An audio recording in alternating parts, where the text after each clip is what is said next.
There are three places where this problem can be messed up. First, you need to have this formula memorized. This was one of our first statements that we proved by induction. So first, you have to know the formula. Second, you need to figure out how to apply it to this current situation. And finally, how to correctly enter it into the calculator. So we're going to apply this formula. Notice that this is not 1 squared plus 2 squared plus 3 squared, so there is something that we need to do.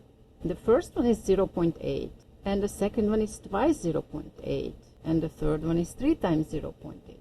So we could rewrite this as 0.8 times 1 squared plus 0.8 times 2 squared plus, and why would that be handy? Because then we would have 0.8 squared times 1 squared plus 0.8 squared times 2 squared, and so on. And we would be able to factor out 0.8 squared, which is 0.64, and what's left in the parentheses is now what we need. So now the only thing is, we're not stopping at 120. What are we stopping at? We're going to have to rewrite 120 as 0.8 times something squared. So that's a division problem, right? So we have to divide 120 by 0.8. So it is 150 that we need to multiply by 0.8 to get to 120.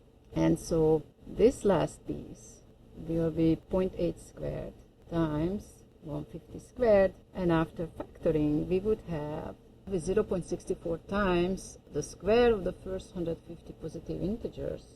We still keep the 0.64. And so we're putting n equals 150.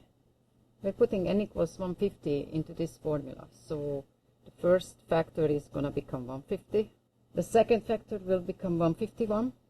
And for the third factor, we need to grab 150, double, and add 1.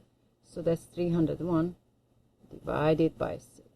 Some people would just stop and just enter the whole thing into the calculator as it is. Some people would first simplify it as much as they could. It doesn't matter which way you do it, but beware that entering the operations into the calculator is a part of the problem where students often make mistakes. So be careful and practice. Thank you for watching.